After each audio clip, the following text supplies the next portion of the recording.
CPM party జాతీయ ప్రధాన కార్యదర్శి రేసులో తెలుగు రాష్ట్రాల నుంచి బీవీ రాఘవులు పోటీ పడుతున్నారు.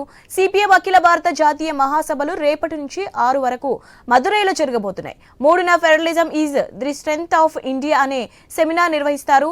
6న రెడ్ ఫ్లాగ్ ప్రొసెషన్ ప్రోగ్రాం ఉంటుంది. ఈ రోజే కొత్త జాతీయ కమిటీని కూడా ఎన్నుకుంటారు. దేశవ్యాప్తంగా సెలెక్ట్ చేసిన 1819 మంది ప్రతినిధులు ఈ కార్యక్రమాలకు హాజరవుతున్నారు.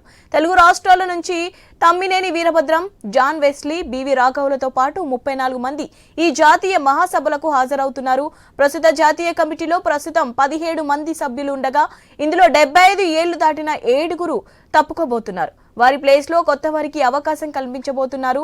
జాతీయ ప్రధాన కార్యదర్శిగా ఉన్న సీతారాం ఏచూరి చనిపోవడంతో ఈ పోస్టు కోసం తెలుగు రాష్ట్రాల నుంచి బీవీ రాఘవులు, కేరళ నుంచి ఎంఏ బేబీ, విజయరాఘవన్, మహారాష్ట్ర నుంచి అశోక్ దావలే పోటీ పడుతున్నారు. ఇందులో బీవీ రాఘవులకే ఎక్కువ అవకాశాలున్నాయన్న చర్చ జరుగుతోంది. రాఘవులు గతంలో ఉమ్మడి ఆంధ్రప్రదేశ్ రాష్ట్ర ప్రధాన కార్యదర్శిగా పనిచేశారు. చాలా కాలంగా జాతీయ కమిటీలో ఉన్నారు.